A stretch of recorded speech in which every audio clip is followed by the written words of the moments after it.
स्वागत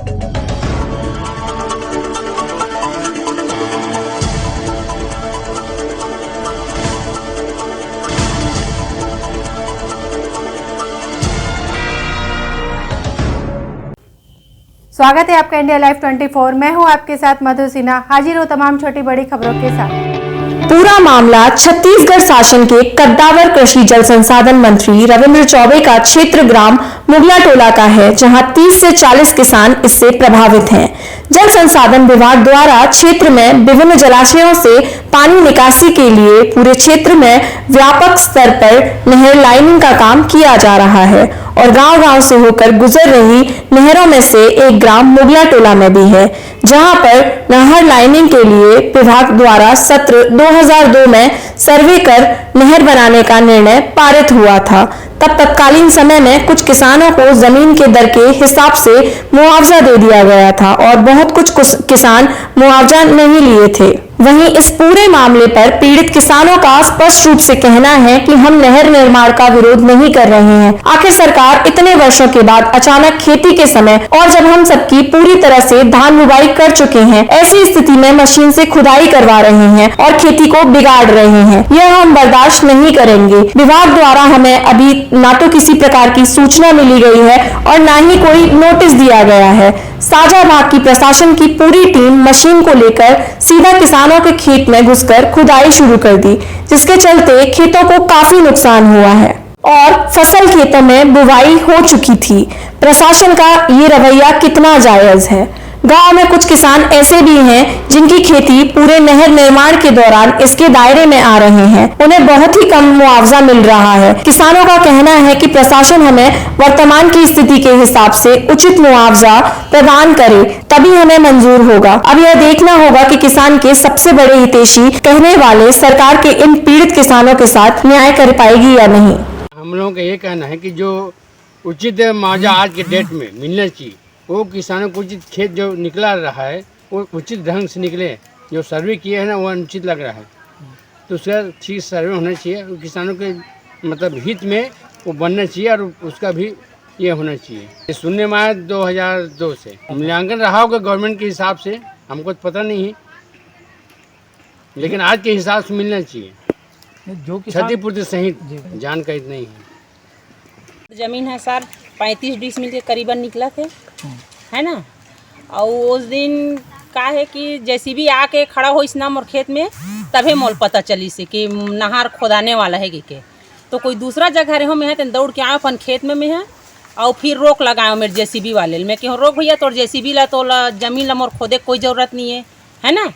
मोर खेती के मुआवजा मोल मिले नहीं 1 रुपया और ज़बरदस्ती आके ते कोकलेन लगा दे मोर खेत में, तो कोई ज़रूरत नहीं कि ना बोला। मैं हाँ 10 बार भी बोले हों, और बावजूद भी जेसीबी वाले है मतलब खोदे बर चालू करे रही से। मैं क्यों फिर बात करें ओखर से मैं हाँ ते बकरबाजी बात मत कर, जेसीबी वाले में बहुत ज़्यादा बुरा हो जी तौर से, इसे करके ओखर से बात करें हों।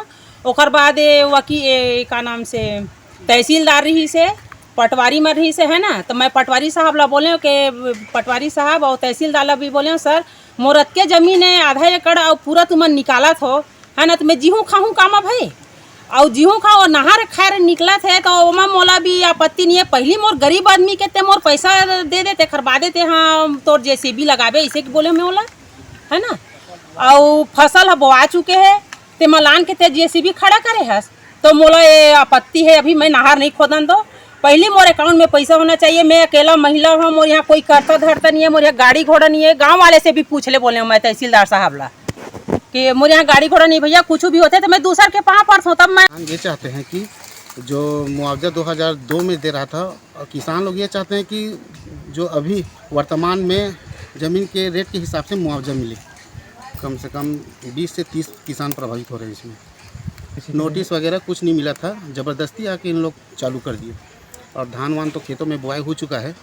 और इसी कारण किसान विरोध कर रहे हैं कि नया मतलब अभी वर्तमान में जो मुआवजा है ना वो मिले वर्तमान का, पहले का नहीं चाहिए किसान को, अभी का वर्तमान का चाहिए। नहीं अभी तक के नहीं, अब तो ज़बरदस्ती आके उन लोग खाने तब ये बात उठी है, इससे पहले तक कुछ नहीं था। हम लोग मुआवजा चाहते हैं अभी के रेट में।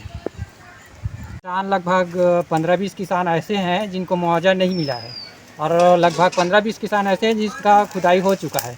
पहले से नहर खुदाई मतलब नहर खुदाई या सर्वे का काम लगभग 2002-3 के आसपास हुआ है, लेकिन खुदाई करने अभी आ रहे हैं, प्रशासन अभी आ रहे हैं। तो किसान की समस्या ये है कि हम लोग शासन का विरोध नहीं कर रहे हैं, जो खुदाई हो रहा है उनका वर्तमान दर में हम लोगों का मुआवजा मिलना चाहिए।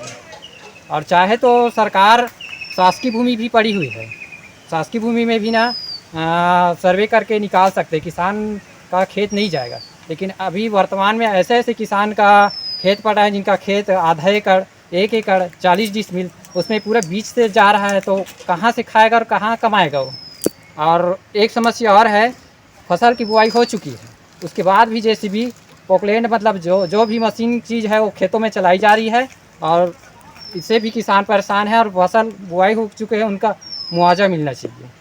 तो 40 से 50 किसान प्रभावित है सर जी, और वो है 2002 सर्वे इसी बताते भी, हम तो नहीं जाना लेकर है दरी वो दरी के मुआवजा है किसी 2002 के।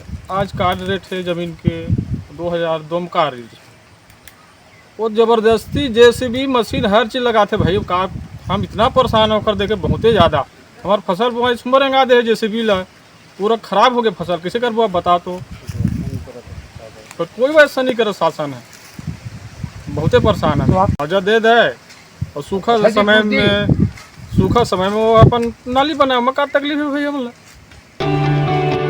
भागलपुर के कचहरी चौक पर बाइक चेकिंग के दौरान एक युवक ने जमकर बवाल काटा। दरअसल रोज की तरह कचहरी चौक पर पुलिस द्वारा वाहन चेकिंग की जा रही थी। इस दौरान पुलिस ने बगैर हेलमेट के एक युवक को पकड़ लिया, जिसके बाद युवक ने अपना चालान भर दिया और फिर इसके बाद युवक ने हंगामा खड़ा कर दिया। युवक ने बीच सड़क पर आकर 3 घंटे तक हाई वोल्टेज ड्रामा किया। इसके बाद जब वहां सार्जेंट मेजर के शर्मा पहुंचे तो उन्होंने उस युवक को काफी समझा बुझाकर शांत किया। युवक ने कहा कि हमने 1000 चालान भर दिया है, पुलिस ने नेम प्लेट नहीं लगाया था, हमने नाम पूछा तो बोले वर्दी उतार कर मारेंगे, साथ ही हमारी जाति भी पूछी। युवक ने कहा कि मैं टैक्स पेयर हूं, सरकार चाहती है जनता को परेशान करना, तो हमें ऐसी सरकार नहीं चाहिए। हम बोले भैया चालान 1000 रुपया है, 1000 रुपया लीजिए, पैसा दिए। बोले कि हम पूछे भैया आपका नाम क्या है, नेम प्लेट में है वो आदमी के, बोलते हैं कि नेम प्लेट में है तो क्या कर लोगे तुम, मारोगे, वर्दी उतार कर भी मारेंगे। मेरे पास सबूत है 4 आदमी, वीडियो है मेरे पास भैया, बोलिए तो अपलोड करते हैं सोशल मीडिया पे।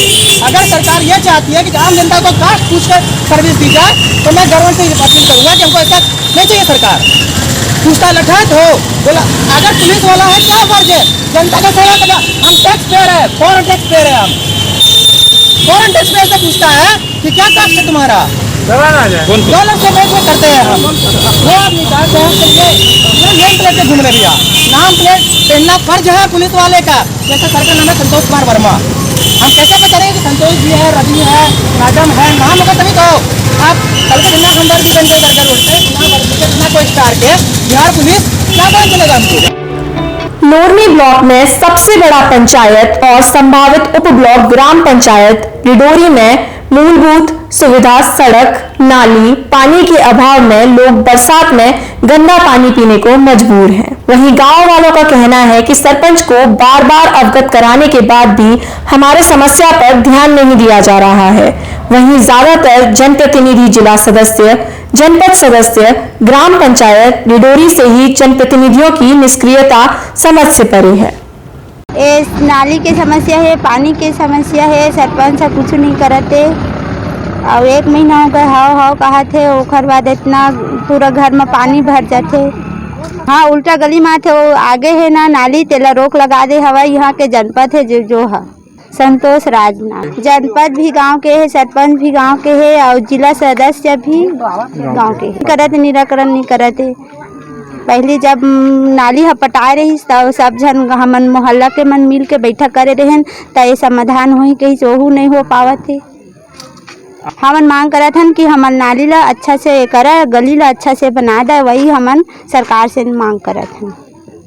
नाली के साफ सफाई नहीं होते, और यह तेन गंदगी में हमन ला रेंगे में परेशानी होते, गंदगी फैलत है बहुत, और खंभा गिर जही तो कोई भी आदमी जान जा सकते। पानी जब से बाहर ऊपर से पानी गिरा थे वो पानी बाहर भाग नहीं सका थे। वो कुआं में जाते कुआं पानी ला हम पिया था तो हमला बीमार असन लगा थे, बीमार पड़ा था, तबीयत खराब होते, खांसी सर्दी धरा थे हैं। तो वही हमारी समस्या, छोटे छोटे बच्चा पिया थे उमन सर्दी जो धरा।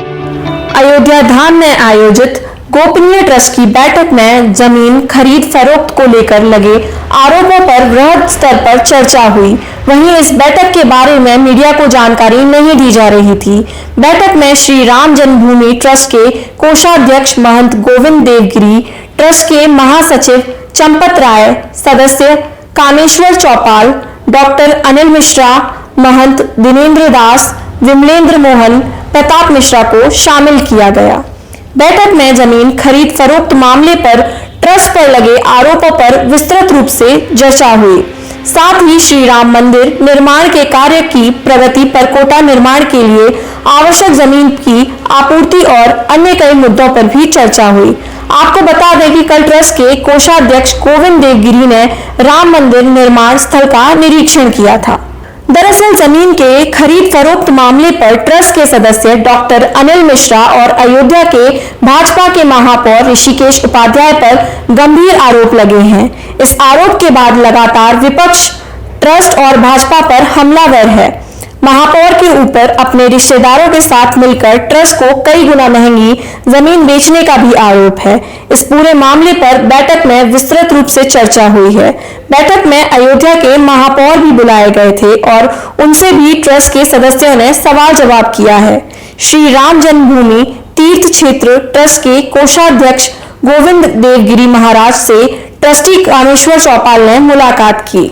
मुलाकात के बाद ट्रस्टी कामेश्वर चौपाल ने कहा कि राम मंदिर जमीन खरीद मामले में भ्रम पैदा किया जा रहा है। षड्यंत्र व प्रपंच राम के साथ हुआ था, आज राम के कार्य में भी हो रहा है। ट्रस्ट के सदस्य पूरी जानकारी कर रहे हैं।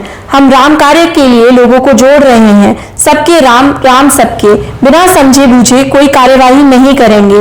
अयोध्या में आयोजित गोपनीय ट्रस्ट की बैठक में जमीन खरीद फरोख्त को लेकर लगे आरोपों पर वृहद स्तर पर चर्चा हुई। साथ ही अगर सूत्रों की माने तो ट्रस्ट में नए संरक्षक की भूमिका जल्द ही तय की जा सकती है। संरक्षक के तौर पर भैयाजी जोशी का नाम चल रहा है।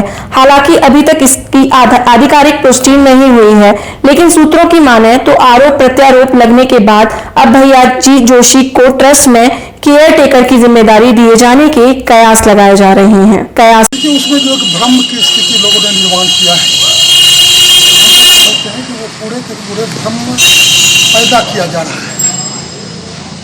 और भ्रम तो प्रभु राम के साथ भी कर दिया था। षड्यंत्र और प्रपंच प्रभु राम जी के साथ भी हुआ। यही षड्यंत्र और प्रपंच राम के काम भी चल रहा है। तो जब तक हम लोग पूरी जानकारी, हम लोग तो बाहर रहते हैं, तो यहाँ आए हैं, जानकारी ले लेंगे। जानकारी लेने के बाद फिर आप लोगों को बिना बताए जा नहीं सकते हैं। हाँ, कलेक्टिव बताएंगे, फिर जाएंगे। अभी पूरी बात जो मार्केट में भ्रम फैलाया गया है उसको समझ लें। अब समझ बूझ लेते हैं। ऐसा है कि हम राम काम चले हैं, सबको जोड़ने चले हैं। राम सबका है और सबके राम है। तो राम का व्यक्ति जल्दी किसी को अपना टारगेट क्यों बनाएगा।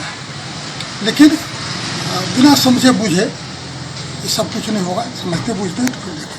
ठीक, थैंक यू सर। सुबह की ताजी हवा के साथ मॉर्निंग वॉक करने वालों की एक बड़ी आबादी सुबह के वक्त निकलती है। पुलिस कमिश्नर असीम अरुण ने 3 जोन के डीसीपी को अपने क्षेत्र में मॉर्निंग वॉक के लिए इस्तेमाल होने वाले स्थलों का निरीक्षण कर वहां के लोगों की समस्या समझने का टास्क सौंपा, जिससे आज सुबह तड़के कंपनी बाग चौराहे पर और गंगा बैराज पर टहलने वाले लोगों को एसीपी कर्नलगंज त्रिपुरारी पांडे, प्रभारी निरीक्षक कोहना ने गुड मॉर्निंग कानपुर का अभियान चलाकर जनता को गुलाब का फूल देकर सुरक्षा प्रदान करने का विश्वास दिलाया और जनता से जुड़ने का भी पूरा प्रयास किया गया। और साथ ही कहा कि आप सुबह सुबह जरूर टहलें। कानपुर कमिश्नरेट पुलिस सुरक्षात्मक तरीके से हर पल आपके साथ खड़ी रहेगी। पश्चिम बंगाल के पश्चिम मिदनापुर जिला प्रशासन की अगुवाई में मिदनापुर जिला परिषद के प्रद्युत स्मृति सदन में 2 दिवसीय हुल दिवस उद्यापन 2021 की शुरुआत की गई। इस अवसर पर पश्चिम मिदनापुर की जिलाधिकारी डॉक्टर रश्मि कमल, पुलिस सुपर दिनेश कुमार, पश्चिम बंगाल के जल संसाधन मंत्री मानस भुइयां, विधायक अजीत माइती, उत्तरा सिंह हाजरा के अलावा ढेरों मंत्री, विधायक और गणमान्य व्यक्ति उपस्थित थे। आदिवासियों ने गीत, नृत्य और अपनी लोक कलाओं से सबको विस्मित कर दिया। जिलाधिकारी ने कहा कि आदिवासियों के चतुर्दिक विकास के लिए हर संभव प्रयास किया जा रहा है, उन्हें मुख्य धारा से जोड़ने की कोशिश की जा रही है। पुलिस सुपर दिनेश कुमार ने कहा कि पुलिस प्रशासन से हर संभव सहायता की जा रही है। मंत्री मानस भुइयां ने कहा कि आज के इतिहासकारों ने संथाल मुंडा विद्रोह को एक सीमित दायरे में बांधकर रख दिया है, लेकिन पश्चिम बंगाल की ममता सरकार इनसे कभी भी दूर नहीं हो सकती। ममता सरकार आदिवासियों के संपूर्ण विकास के लिए कटिबद्ध है। सरकार खास जगहों को चिन्हित कर उन्हें पट्टे पर देने के लिए रोड मैप तैयार कर रही है। दरअसल इस गौरवशाली इतिहास के गर्त में जाएंगे तो पाएंगे कि हंसिए पर जा रहे आदिवासियों का इतिहास त्याग, बलिदान, आत्मसम्मान की मिसाल है। जिस दिन आदिवासियों ने अंग्रेजों के खिलाफ हथियार उठाया था, उस दिन को हूल क्रांति दिवस के रूप में मनाया जाता है। इस युद्ध में करीब 20,000 आदिवासियों ने अपनी जान दे दी थी, लेकिन अपने आत्मसम्मान के साथ किसी भी तरह का कोई समझौता नहीं किया था। 30 जून 1855 के संघर्ष और बलिदान के इस दिवस को पश्चिम बंगाल की ममता सरकार ने याद करते हुए स्थानीय आदिवासियों को सम्मानित भी किया। इस दिवस को राज्य के सभी आदिवासी बहुल जिलों जैसे झाड़ग्राम, नदिया, हुगली, बांकुरा, पुरुलिया, दिनाजपुर, पश्चिम मिदनापुर में आयोजित किया गया। संताली भाषा को बढ़ावा देने की बात विधायक अजीत माइती ने की। पश्चिम बंगाल से दीपक शर्मा की रिपोर्ट। जिला चमोली के पिंडर घाटी का प्रवेश द्वार नारायण बगड़ इन दिनों वाहनों के अनियंत्रित संचालन के कारण फिर से हर रोज जाम की त्रासदी से गुजर रहा है। जाम के कारण लोगों की भीड़ वाहनों के इर्द गिर्द लग रही है। पिछले माह तक लगभग जाम की स्थिति ठीक ठाक थी। सभी वाहन नियंत्रित तरीकों से पार्क किए जा रहे थे। अब पुनः दिन भर जाम की स्थिति खड़ी हो गई है, जिससे लोगों को कोविड गाइडलाइंस का पालन करने में भी दिक्कतें आ रही हैं। इस तरह से कोरोना का संक्रमण फैलने की आशंकाएं भी लोगों को घेर रही हैं। भाजपा जिला मंत्री दलीप सिंह नेगी ने कहा कि नारायण बगड़ में पुलिस सुस्त होकर रह गई है। हर रोज बाजार में भारी जाम लगने से ग्रामीण क्षेत्रों से लॉकडाउन की अवधि का पालन करके खरीदारी करने वाले लोगों को बहुत दिक्कतें हो रही हैं। वे लोग लंबी वाहनों की कतारों के बीच फंसे जा रहे हैं, जिससे लोगों को घर लौटने में भी परेशानियों का सामना करना पड़ रहा है। कहा कि पुलिस का काम सिर्फ सुनसान जगह पर चालान काटने तक सीमित होकर रह गया है। उन्होंने कहा कि नारायण बगड़ में कभी भी अच्छे पुलिस अधिकारी को रहने नहीं दिया जाता है, जबकि ऐसे लोगों की यहाँ नियुक्ति दी जाती है जिनका जन सरोकार से कोई लेना देना ही नहीं होता। में लगातार जाम की समस्या बनी हुई है। पुलिस प्रशासन का यहाँ पे कोई रोल है ही नहीं। पुलिस वाले जो है सो रखे हैं और केवल अनावश्यक लोगों को परेशान करने के लिए यहाँ पे आते हैं। वो देखेंगे कि भाई अभी शांत माहौल है, आएंगे। अभी जाम इतना बड़ा लग रखा है, लेकिन पुलिस का कोई भी नुमाइंदा यहाँ पे है नहीं। यहाँ पे ऐसे आदमी को भेजा जाता है जिसका जन सरोकार से कोई वास्ता ही नहीं है।